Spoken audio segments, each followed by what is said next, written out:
Buenos días, buenas tardes, buenas noches para todos y todas. Hoy estamos en Echando el Cuento, el podcast, con Lina Sánchez y con un invitado muy especial. Es para mí un honor y una gratificación enorme estar acompañada hoy por César Augusto Hernández.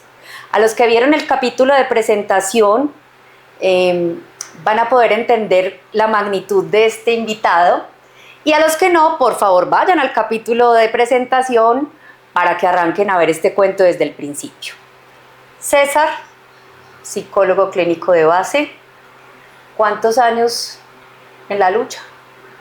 Me gradué en el 91. 91. El siglo pasado. ¿De la San Buenaventura? Sí, de la San Buenaventura. Bueno, César Augusto fue egresado de la San Buenaventura como yo. Nos encontramos después de que él había sido docente en la universidad.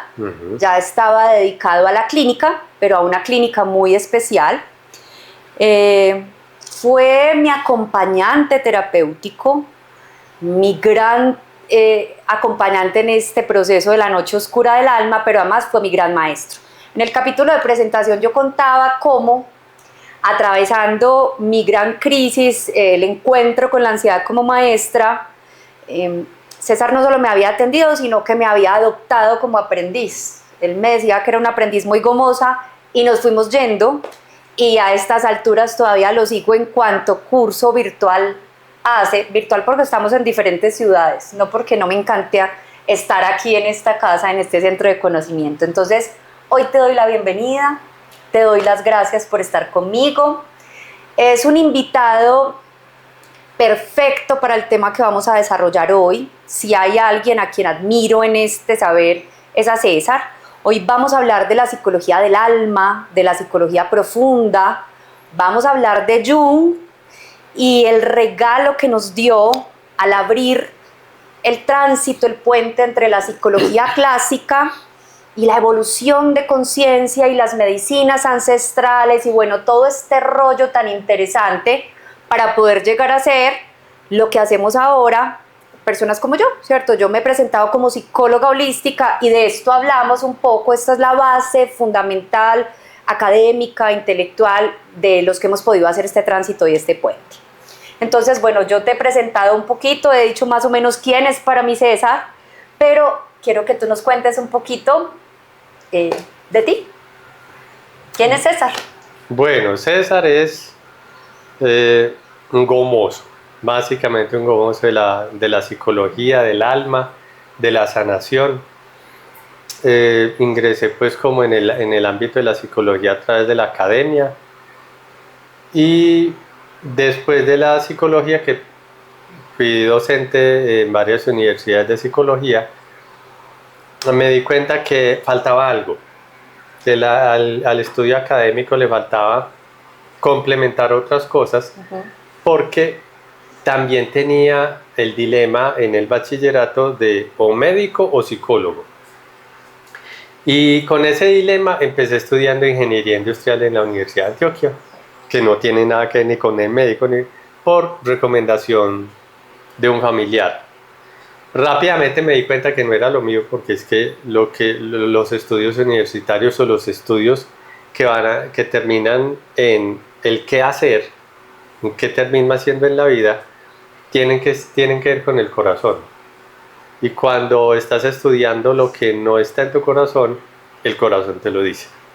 Y me lo dijo. Me salí de la Universidad de Antioquia, empecé psicología, terminé psicología. Presenté 2 exámenes al tiempo, uno en bolivariana en medicina y otro en psicología en San Buenaventura. Pasé a San Buenaventura, pero me quedó como el sinsabor de, bueno, ¿y medicina qué? Cuando empecé a atender pacientes en la psicología, me daba cuenta que venían muchos pacientes con enfermedades crónicas, que una gastritis, que una inflamación de colon, una colitis ulcerativa, una hipertensión, una diabetes, que tienen algo que ver con la psicología de la persona, porque la psicología de la persona es su estilo de vida. Usted quiere conocer cómo es psicológicamente una persona, mire el estilo de vida que tiene. Y el estilo de vida de un hipertenso es clásico. Es como en el capítulo de ansiedad, cuando explicábamos que una persona, que se podía empezar a ver la relación en una persona que tiene un componente obsesivo, que reverbera, que rumia, ¿cierto? Puede tener esta tendencia a congestión en el colon, ¿cierto? Inflamo aquí, inflamo aquí. La loca se acelera y aquí se congestiona, ¿cierto? Personalidad tipo A se dice exactamente es excesiva corticalización, es decir, piensa mucho. Mucha actividad, abarca mucho y tiene muchas ambiciones, deseos, entonces quiere llegar al poder, a la fama y a la abundancia rápidamente. Entonces la personalidad tipo A es excesivamente trabajadora, pero descuida el trabajo con el cuerpo. Entonces se le olvida descansar, hacer ejercicio, hacer deporte, tener una vida de pareja, cosas por el estilo. Vive en la torre. Sí, vive en la cabeza. Y la cabeza acaba con el cuerpo. Entonces, todo eso lo estaba viendo y sabía que necesitaba un complemento para aportar otras cosas a eso. Empecé después de la psicología, encontré por una amiga,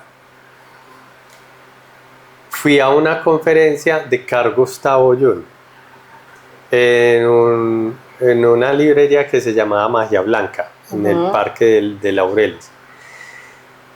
Y yo vi en la universidad ¿Cuál Jung, es que es ese? Ese me lo mencionó Ubaldo de Tancur, un profesor, y lo único que me acuerdo que menciona es que es el representante de la psicología creativa, punto.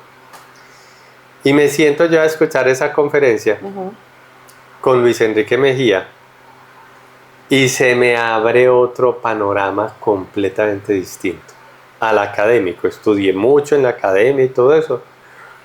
La academia no ha recibido mucho a Jung exactamente como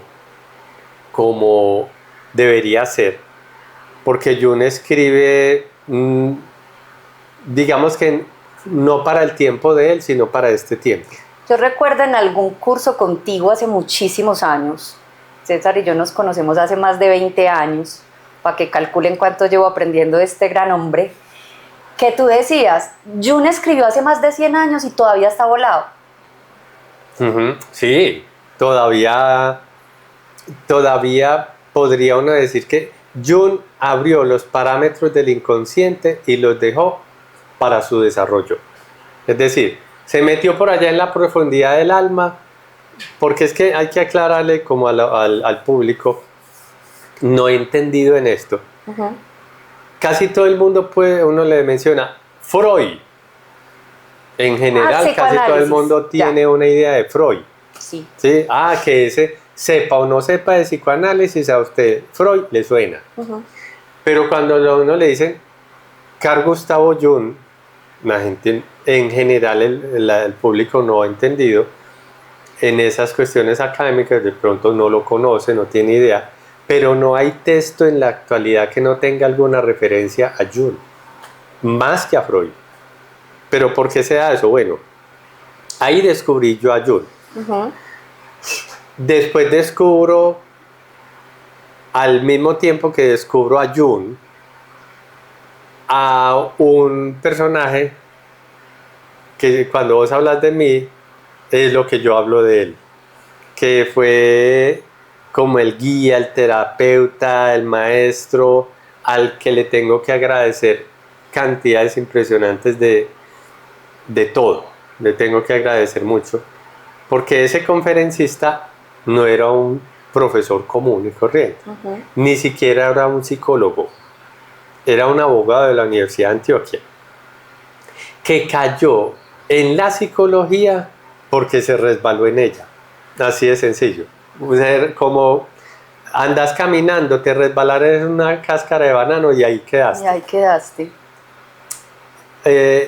Y podríamos decir que tuvo un sincronismo. Sí, o fue una de esas momentos del espíritu, en donde vos encontrás un camino, una puerta.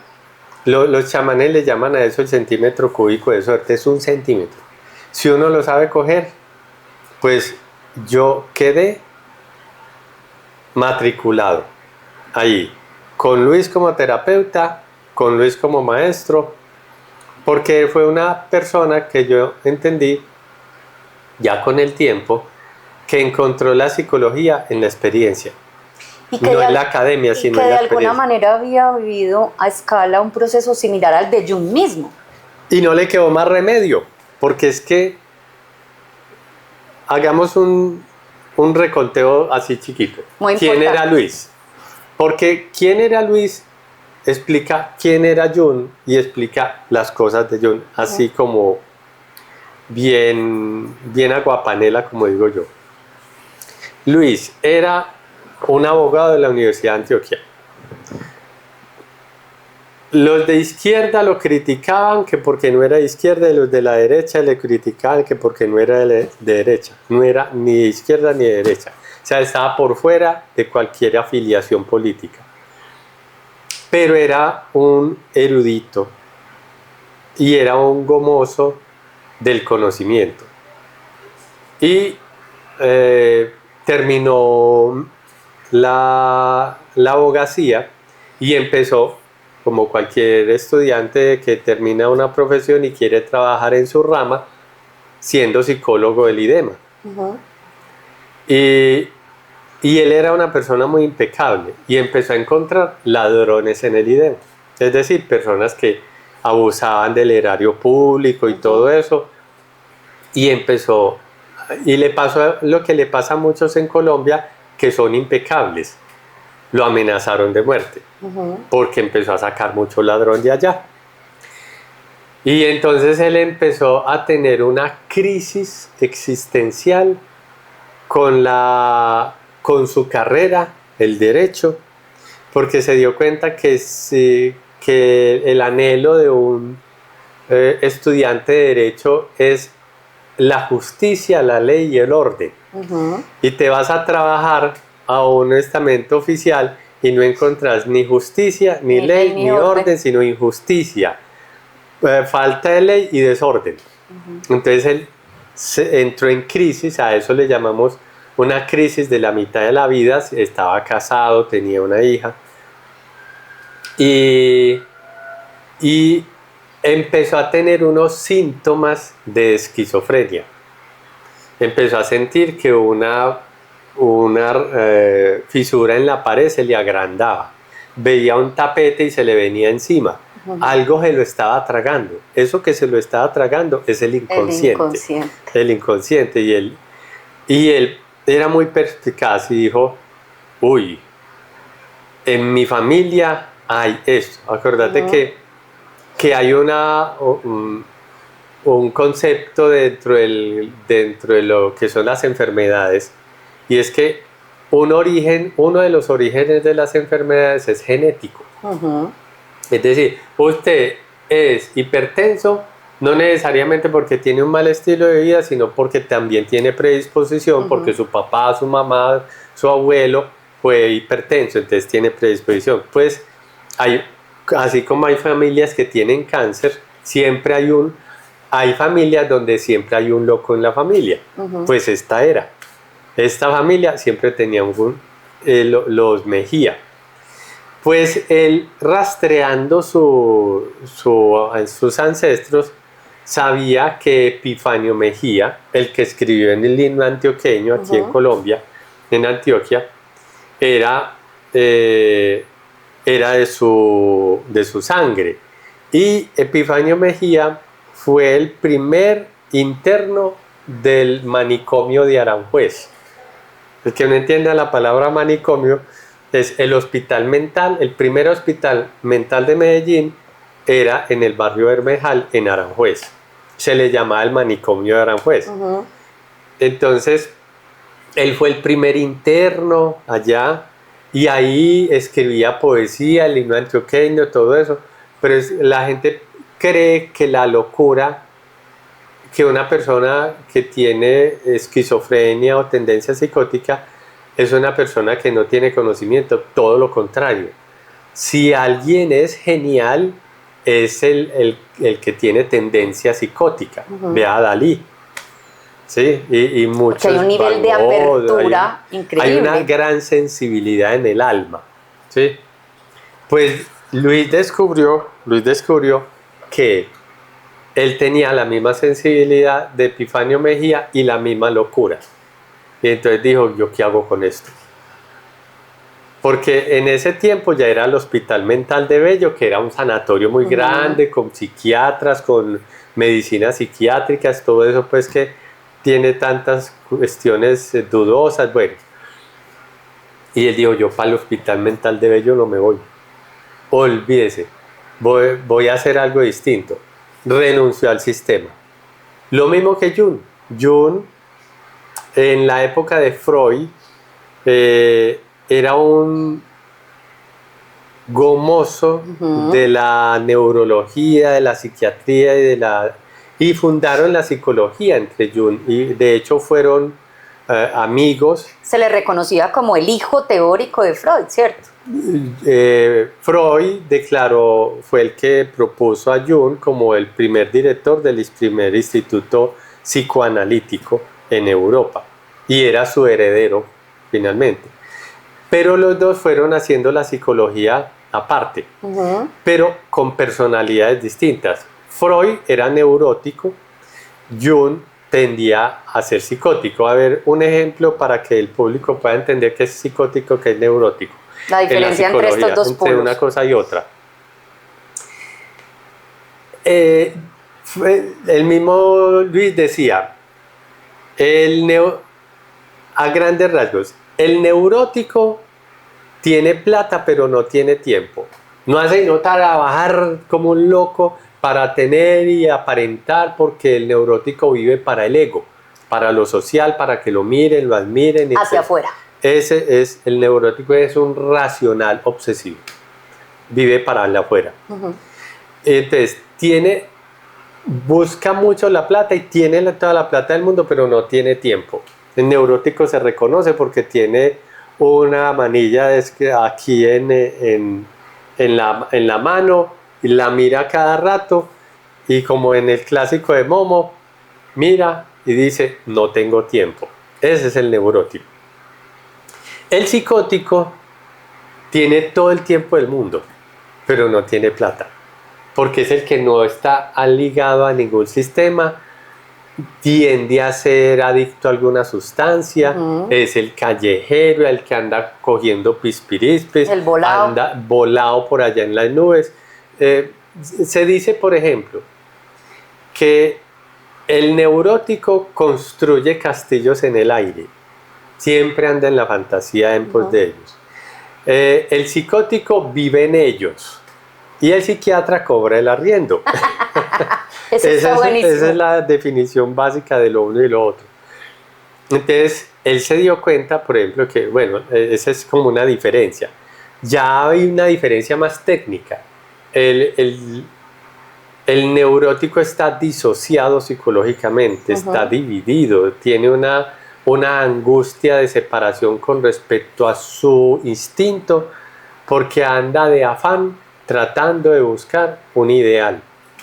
Y el psicótico anda montado en un delirio, en la fantasía, se ha salido de la realidad, y lo ve usted por allá en la calle con un perro o mirando a ver qué cartones recoge.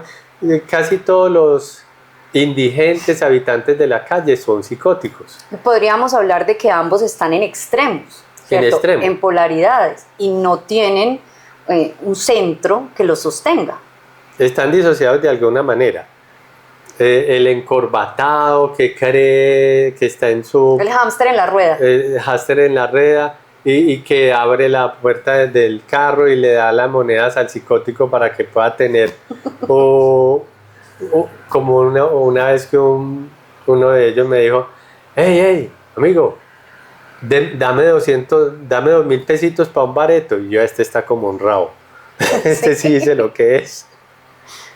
Bueno, en todo caso, podríamos decir que se encuentra Freud y Jung. Freud, la representación de la neurosis, y Jung, la representación de la psicosis. Porque Freud era neurótico y Jung tenía una tendencia psicótica. Y eso hace dos psicologías distintas. Mucho. Volviendo a Jung, al viejo Luis, él dijo, ¿qué hago con esto? Tengo una crisis psicótica, no quiero tratamiento psiquiátrico, me voy.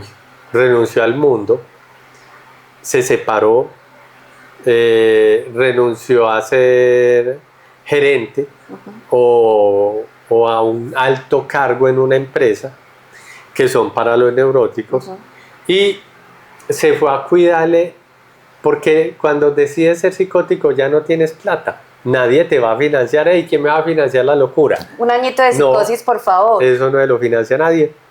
Entonces, se fue a cuidarle a un amigo una finca en Santa Elena por 7 años. Y en esos 7 años, no se fue solo. Se fue con todos los libros que pudo encontrar de Carl Gustavo Jung, de Carlos Castaneda, de Graves, de Fernando González. Referencias para tener en cuenta. Fernando González, el filósofo de otra parte, de aquí en Medellín. Entonces, él se fue a investigarse. Y 7 años, yo digo que él hizo la carrera de psicología en el inconsciente. Y ahí podríamos decir que se da tan marcada la conjunción entre la noche oscura del alma del viejo Luis y la noche oscura del alma de Jung, ¿cierto? La etapa de mayor producción y de producción más significativa de Jung fue también en un proceso de psicosis de más o menos 5 años, fue la de Jung, ¿cierto? Entre 4 y 5 años Jung peleó con Freud y entró en una psicosis más o menos de 4 años. Estaba casado con Emma Jung, que era una mujer que tenía platica, entonces le alcanzó a sostener el mercado y las cosas porque tenían un montón de hijos. Y Jung, si acaso, alcanzaba a atender 1 o 2 pacientes a la semana, pero el resto de la pasaba en el jardín contemplando con sus apariciones, porque se le aparecía una mujer y una especie de hombre místico y hablaba con ellos, una mujer ciega y un hombre profético. Y todo ese tiempo las visiones previas a la Primera Guerra Mundial correspondían a eso. Eso fue en 1913. La Segunda Guerra Mundial fue terminó en el 2019, básicamente. Entonces eran grandes épocas de grandes movimientos emocionales planetarios, como nos tocó a nosotros la pandemia, que es una cosa también que da ejemplo de eso. Pues te imaginas cómo sería la atmósfera de la Segunda Guerra Mundial en el mundo, ¿sí? Nosotros creíamos que no nos iba a pasar algo así, nos pasó la pandemia, y la atmósfera de la pandemia todo el mundo la sintió, se podía cortar el miedo, ¿sí? Unos se psicotizaron y otros se neurotizaron, por supuesto. Unos se obsesionaron y otros se rayaron. Hablando de la noche oscura del alma como concepto, que yo creo que empieza a aparecer un poquito más por ahí, o sea, se empieza a hablar un poquito más de este concepto, se alude a él, podríamos explicarle al público que se trata como de una pérdida de centro, una pérdida de sentido, que algunas personas pueden simplemente diluirse en ella y perderse por completo, o algunas personas pueden buscar encontrarle un sentido, ¿cierto? Darle significado para encontrarse en medio de tanta oscuridad y salir al otro lado. Sí, diríamos que la clave es la falla en la adaptación. Uno como sujeto se adapta al mundo, a la familia, a la escuela, a la sociedad, se adapta. Vos te adaptás cuando salís de la universidad, conseguís un trabajo, vas todos los días al trabajo, tenés esposo, tenés hijos, y eso es que te estás adaptando al sistema social, al sistema cultural. Cuando hay una falla en esa adaptación, por ejemplo, una quiebra, por ejemplo, una pérdida de sentido, lo que Una separación, por una ejemplo. separación es una falla en la adaptación. Algo que sea suficientemente impactante para cuestionar tu sentido y tu significado de vida. Porque hasta cierto, por ejemplo, Luis creía que iba a ayudarle al mundo en el derecho y se topa con ladrones, lo amenazan de muerte. Eso es una falla en la adaptación. Y una falla en la adaptación es que le perdió el sentido a su profesión. Yo con esto no puedo. Es decir, no es tan chévere como yo quería. Y hay una falla en la adaptación. Cuando hay una falla en la adaptación en el sujeto entra en crisis. Y esa crisis puede llevarte a un cuadro de pánico, puede llevarte a un cuadro psicótico, a una enfermedad orgánica, a una enfermedad crónica o a un cáncer. Eso es una falla en la adaptación. Entonces a vos te dicen, tenés 6 meses de vida. Se te desbarató los 50 años que pensabas vivir de ahí en adelante. Es decir, vos tenés que desbaratarte, estás destruido, te tenés que volver a edificar. Entonces esa es la crisis de la mitad de la vida, que le sucede en realidad a todo el mundo, pero en unos es más evidente que en otros. Y en este caso era así, tanto a Jung como al viejo Luis pasaron esa falla y aprovecharon, porque precisamente Stanislaw Grof, que es uno de los psicólogos transpersonales más interesantes, habla del poder curativo de las crisis. La crisis es un evento que puede ser tomado como una posibilidad de crecimiento y de evolución.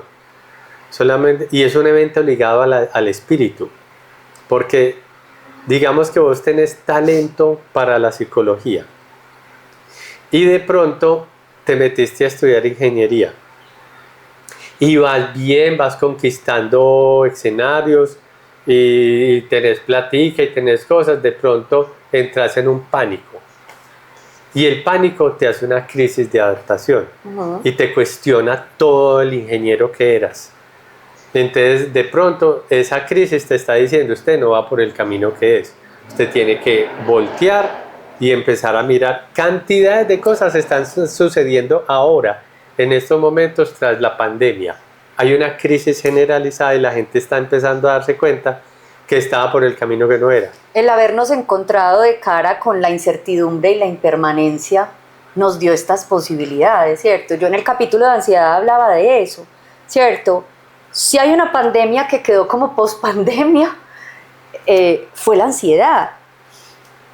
Pero la ansiedad no solo llega para preocuparnos, angustiarnos y quemarnos, ¿cierto? Nos baja del, digámoslo, arquetipo del hámster en la rueda y nos dice, es para adentro, ¿cierto? Es hacia adentro, la salida es hacia adentro, ¿dónde está su ser? Si usted se queda sin su hacer, ¿dónde está su ser? Yo lo veo mucho con mis pacientes, me imagino que a ti te pasa lo mismo. Bueno, entonces tú te encuentras con el viejo Luis como maestro, ese representante, digamos, criollo de Jung, y pasas de ser el psicólogo clínico académico a... ¿Cómo se materializa para vos lo que es la psicología del alma, la psicología profunda? Bueno, lo voy a hacer con ejemplos, con la vida mía como ejemplo.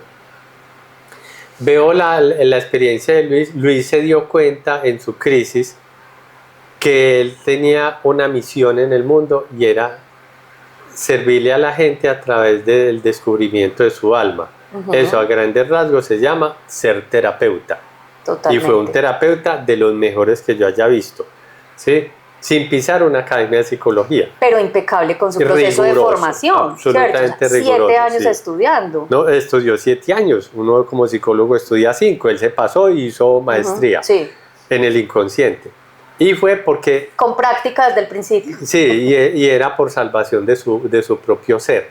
Y encontró sentido en servir a la gente. Jung, a través de su crisis, también encontró que la psicología que él encontró para salvarse de esa de ese caos, de la crisis, su misión era entregarle al mundo las bases de una psicología del alma ligada al espíritu. Bueno, pues yo a través de encontrarme con Luis y con la psicología junguiana,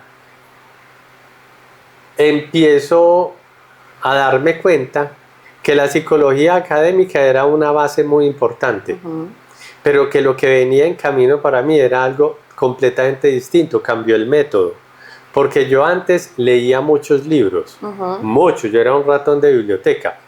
De hecho, salí de la psicología, de graduarme en psicología, muy existencialista y muy hasta rogeriano, un poco gestáltico, pero con el propósito de escribir para demostrarle al mundo la inexistencia del inconsciente. Cuña. Pues. César ha escrito 2 grandes libros, El complejo de Romeo y Julieta y Bitácora. Sí, Bitácora, sí. Que les vamos a dejar las referencias en la descripción porque son imperdibles.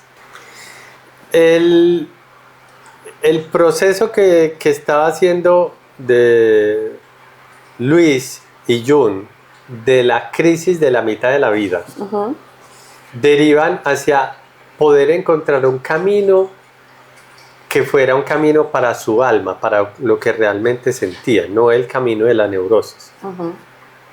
Entonces, el encontrar a Luis para mí fue el encontrar un método, ya no la tendencia es a leer libros para repetir lo que alguien más inteligente supuestamente ha dicho sobre eso, porque en eso se basa la educación, sino que encontré el método de mi alma. ¿Y cuál era el método de mi alma? Los sueños. Que ese va a ser otro capítulo imperdible en este programa, porque ahí hay muchísima tela para cortar y una herramienta valiosísima. Podríamos decir entonces que en tu proceso de estudio intelectual tú estabas teniendo una postura muy humanista de realización del ser humano, ¿cierto? Y este encuentro con el viejo Luis te abre la posibilidad de no solo pensar en la autorrealización del ser humano por la fuerza en sí mismo, sino en la integración de esa gran fuerza del inconsciente que tiene para nutrirlo y potenciar, digamos, esa evolución. Ahí damos paso a la psicología profunda, psicología del alma. Digamos que yo me sentía muy dueño de mi vida hasta que conocí a Jung y me di cuenta de varias cosas. Uno es más o menos dueño de su vida. El nivel de voluntad que nosotros podemos tener alcanza, siendo muy generosos, un 30%.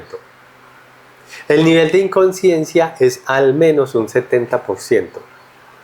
En personas dedicadas al descubrimiento de su propia vida, ¿sí? Yo me di cuenta a través de los sueños y a través de la realidad de la terapia junguiana que yo no era tan dueño de mí mismo, sino que yo tenía que contar con otros en mí. Y ahí es donde descubro el arquetipo. Por ejemplo,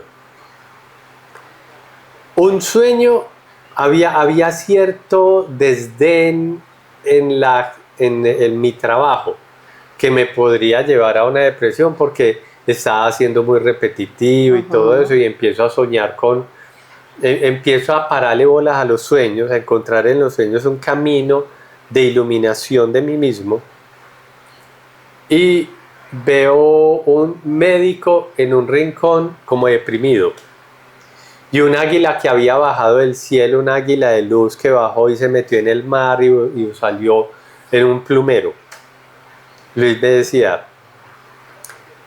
vos tenés todavía un asunto pendiente en el conocimiento y en el quehacer, y es el médico. Y en tu ser sanador. Es claro. El médico, tenés el médico arrinconado ahí. Y si usted no lo atiende, usted se deprime. Siendo solamente psicólogo, usted se deprime. Y empecé a mirar bien eso, y tengo otro sueño, y en ese otro sueño encuentro en una bodega a 3 ancianos chinos. Recuerdo ese sueño.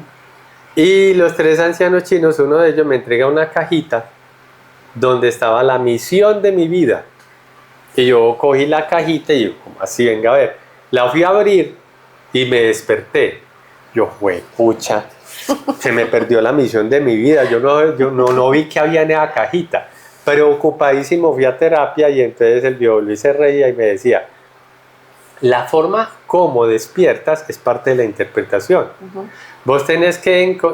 Están en una bodega, o sea, eso está embodegado. Eso está ahí metido en el inconsciente. Y es una información de Oriente, de la China. ¿Vos qué tenés que yo? Pues por allá me leí el Tao Te Ching de Lao Tse y me pareció increíble. Pero no más. Sí, y empecé y me dijo, pues tenés que abrir y despertar una información que viene de Oriente. Voy a hacer otra cuña. César es homeópata y homotoxicólogo. Y una de las primeras invitaciones que me hizo a mí como alumna, aparte de formarme él directamente, fue a estudiar bases de medicina tradicional china, que la hice en Neijing, aquí en Guarne. Ahí es donde yo entendí el arquetipo. Cuando hablamos de Carl Gustav Jung, hablamos de la psicología colectiva. Jung, ¿qué dijo? Existe en el alma de todo ser humano un inventario colectivo. Ahí es donde uno encaja lo que es la comprensión del arquetipo. Que sea como lo más aguapanela posible, que es el arquetipo. Eso, entonces. Y hablemos, o sea, digamos que este tema va a ser muy extenso y lo vamos a ampliar en otros capítulos, pero que entonces hoy vamos a pasar a darle una pinceladita a uno de los arquetipos principales, y es la sombra. Y ya está. Sí. Entonces, todo ser humano tiene en su alma energías y memorias ancestrales, epigenéticas, si usted le quiere llamar epigenéticas. Si usted le quiere llamar vidas anteriores, llámele así.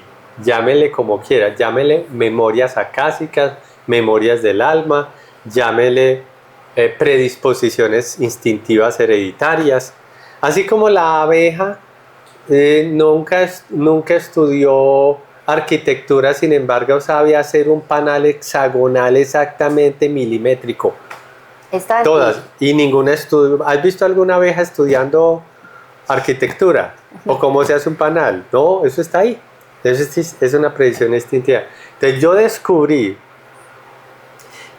que yo tenía en mi alma, en mi interior, una información ligada a Oriente. Entonces me meto a estudiar medicina china, me meto a estudiar para indagar, y esos benditos 3 ancianos chinos sí existían. Se llaman 3 emperadores. El emperador amarillo, el que desarrolló la acupuntura, el emperador blanco, el que escribió el I Ching, el libro de las mutaciones, y el emperador rojo, el que escribió las formas de la farmacopea, o sea, las hierbas. ¿Sí? Pues yo nunca había tenido una noción de eso. Sin embargo, mi inconsciente la tenía. Fui a estudiar medicina china y descubrí que eso me era súper fácil y de un gusto. Y allí, porque la medicina china nunca separó cuerpo, alma y espíritu, sino que para ellos es una sola cosa, encontré el complemento en la psicología para atender a mis pacientes desde el cuerpo, desde el alma y desde el espíritu. Y la energía. Y la energía, porque todo es anatomía energética. Y entonces me acomodó perfecto. La interpretación de un solo sueño, la buena interpretación de un solo sueño, me cambia el giro de la vida. Me cargo con la psicología, y Jung me dio la posibilidad de tener a los sueños como consejeros. Si usted empieza a indagar sobre sus sueños y encuentra una manera de acceder a esa información y de saberla interpretar más o menos simplemente, aunque sea intuitivamente, usted encuentra que allí hay una guía del espíritu, hay una guía del alma, hay algo que le está informando a usted, ¿sí? En la Biblia hay 70 tipos de sueños interpretados, ¿sí? El libro más antiguo de todos. Y todos tenemos un conocimiento común de que hay sueños importantes que nos dicen cosas. Pues en los sueños aparecen nuestras imágenes arquetípicas. Arquetípicos, significa arcaico, o sea, antiguo. muy antiguo, y tipo significa modelos, antiguos o formas antiguas y modelos antiguos que están en el alma. Probablemente algún chino sueñe con un negro, el chamán por allá, y es que tiene esa información. Como estamos tan tejidos. Podríamos decir que en este trabajo de explorar con la psicología del alma y la psicología profunda, poder reconocer nuestros arquetipos es lo que nos va a guiar para encontrarnos con nuestro propósito o con el camino de realización. Los arquetipos determinan tu sentido y tu estilo de vida. Los chinos dicen, en el corazón está el gran hombre. O sea, está la información, la voluntad del cielo en el hombre. La voluntad del cielo es como tu esencia espiritual yace en tu corazón. Si haces lo que está en tu corazón, no lo que crees que está en tu corazón, lo que está en tu corazón, eso te lo dicta el sueño, eso te lo dicta el espíritu. Si te guías por eso, vas a ser un ser humano con corazón. Y eso ya es un ser humano con sentido. Porque el corazón es el que da el sentido. De ahí viene el camino con corazón. El camino Estar con en el corazón. camino con corazón. Exactamente. Entonces, el arquetipo es un modelo que le confiere sentido a la persona que logra encajarlo. ¿Cuántas personas no han cambiado de carrera en la mitad de la vida? Estamos viendo cada rato ingenieros. Yo estudié odontología, un semestre, diseño industrial, 3 semestres. Muy valioso porque luego se me sirvió para explorar joyería, porque me conecto con el arte. Pero cuando llegué a estudiar psicología, eso fue derechito, ¿cierto? Es decir, ahí era. Encontraste el sentido. Por lo tanto, el arquetipo de sentido. Exacto. Vea un ejemplito. Una de las compañeras del viejo Luis, que le llamábamos la negra, fundó uno de los restaurantes vegetarianos de más tradición en Medellín. Deliciosos los platos de la negra, no tenían comparación. Vegana completamente, eso eran unos sabores. Esa mujer tenía un don. Lo que llamamos dones y talentos vienen del arquetipo. Tenía un don para eso. Y un día me senté con la negra, le decíamos la negra, ¿viste negra? ¿Vos hiciste carrera? Sí, yo estudié carrera. ¿Y qué hiciste? Ingeniería civil. Como ingeniera, eres excelente cocinera. ¿Viste? Y no me arrepiento porque a mí la ingeniería me dio una estructura mental, pero no me daba el sentido. El sentido lo encontró en la cocina vegetariana, era una maga para eso. Una ingeniera civil siendo la mujer más obras maestras gastronómicas. César, ambos sabemos lo que es Jung. Encontró su arquetipo. Ambos sabemos lo que es Jung. Sí. Ambos sabemos lo encarretador que es este tema. Hoy estamos dando una pincelada muy somera y yo espero pasar por muchos capítulos más para que profundicemos. Es mucho lo que tienes para enseñarnos, pero además este tema se presta para que cada vez lleguemos a más personas que se inquieten y exploren. Pero no nos podemos ir sin por lo menos tocar el arquetipo. De la sombra. El arquetipo en mayúscula. Sí. Hablemos de la sombra. Bueno, la sombra. ¿Cómo lo resumimos y lo hacemos bien desmenuzadita? Listo. En todas las culturas, no hay cultura donde no se tenga noción de el daemon, el diablo. Ave al coco le dicen unos, el diablo, el chucho. Es decir, aquella imagen, recuerdo, pesadilla o cosa que uno le aterra, le tiene miedo y todo eso. Eso es la sombra. La sombra es lo que está oculto. Pero la sombra no, porque es que la sombra es un arquetipo, o sea, un modelo psicológico, un modelo en nuestra alma, que tiene la función de ser como Caín y Abel. Usted tiene su Abel y tiene su Caín. Es decir, tiene dos personajes. Uno bueno El angelito y otro y el malo. diablito de las caricaturas. Melanie Klein, una psicóloga, Sí. decía que toda madre tiene una teta buena y una teta mala. La reconozco. Sí, o sea, es decir, queremos a nuestras madres, las madres tienen toda, pero hay un ladito de nuestras madres que es No, y manipulador, siendo controlador, de madre todo. se Sí. reconoce muchísimo esa Sí, claro. tendencia, eso que sale. O sea, hay un lado oscuro en todos nosotros los seres humanos, hay un lado oscuro, Jesús lo decía, ves la paja en el ojo del otro, Y no pero no reconoces ves la la viga. viga en el tuyo. En la psicología eso se llama proyección. Ujú. ¿Sí? Es decir, estamos muy entrenados para ver los defectos en los otros. Y una cosa muy interesante es que los defectos que más fácilmente vemos en los otros es los que menos reconocemos en nosotros, y esa es la sombra. Hacen parte de El nuestra que sombra. no aguanta una crítica es un criticón, ¿cierto? El que en el centro, cogen un ladrón y el que le da más pata son los Es el otros más ladrones. deshonesto. Es el más deshonesto. Jesús decía de la sombra, para hablarlo en términos de las palabras de él: haced lo que los fariseos dicen, pero nunca hagáis lo que los fariseos hacen. Porque los fariseos decían y se sentían santos y que había que hacer esto, pero en el fondo le robaban a la gente, le corrían la cerca al vecino, criticaban y hablaban. Eso es un fariseo. Entonces podríamos decir que en la sombra está todo lo que no reconoces. Todo lo en que ti. no reconoces porque lo censuras en el otro. Digamos que un ejemplo de la sombra podría ser, porque no necesariamente es lo negativo. Sí, para allá iba con esa pregunta, porque me encanta, siempre relacionamos la sombra con lo oscuro en términos lo peyorativo, lo Sí. negativo, pero allí también está todo lo que me falta por reconocer en positivo, mis talentos ocultos, mi potencial sin reconocer, sin dar luz. Sí, sí, sí.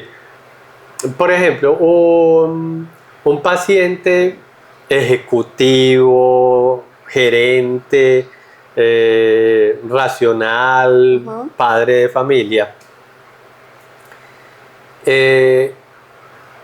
sueña con una bruja que lo persigue, ¿sí? Y de vez en cuando soñaba con un gamín que lo perseguía también en los sueños. Pero esto es un sueño muy pesado, me perseguía un gamín. Y el gamín era como un adolescente. Y la bruja estaba por ahí. Pues ese hombre ejecutivo era una persona estudiosa, buena gente, nunca salió a rumbear en la universidad, era el hijo perfecto de la madre, se casó con una buena mujer. ¿Qué fue lo que él no vivió? La calle, Claro, la adolescencia. el rebelde, el que salía a loquear. ¿Quién lo estaba persiguiendo? El gamín. El gamín que tenía pendiente. Es su sombra, ¿sí? Y había una bruja por ahí que lo perseguía, pues la bruja resultó siendo una secretaria de minifalda y escote que le tumbó toda la estructura. Claro. O sea, el hombre se sentía un hombre recto y todo eso, pero como no quemó la etapa, en general le decimos le faltó calle, ¿sí? Entonces sus cualidades estaban sustentadas sobre una base muy débil, porque había un lado instintivo de él que no había vivido y que lo estaba persiguiendo en los sueños. Pues la bruja fue la secretaria es decir, el hombre se obsesionó, aquí le decimos encoñó, se fue detrás es decir, tumbó toda la bruja esa se lo llevó. La bruja lo llevó, y así le decían, la bruja, precisamente.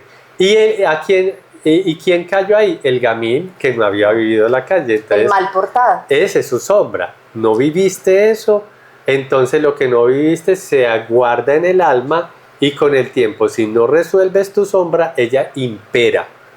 Y ahí es donde yo decía, realmente el inconsciente existe, no soy tan dueño de mí mismo, yo tengo que negociar. Y se con la manifiesta sombra. como le da la gana cuando están pendientes. Hay un libro de junguianos que se llama Encuentro con la sombra, que vale la pena leer. Queda en la descripción. Sí, porque ahí está. Varios junguianos expresan cómo se han encontrado con la sombra y de qué manera se han encontrado con la sombra. ¿Sí? Y otro ejemplo de la sombra, ya no negativo, podría ser el que yo, por ejemplo, porque la sombra se puede dar, aparecer la sombra porque odias a alguien, porque está mostrando lo que no reconoces en ti mismo. Pero también tienes envidia de alguien porque está ejerciendo lo que tú tienes dormido. Entonces yo envidiaba ese mucho talento por explorar. Los compañeros que eran capaces de hacer una exposición en público. Y míranos aquí echando el cuento. Y yo era un introvertido absoluto. Yo tenía pánico escénico. Yo cuando salía pues el solo hecho de pensar en una exposición en público me ponía verde, colorado, rojo, gagueaba y se me olvidaba.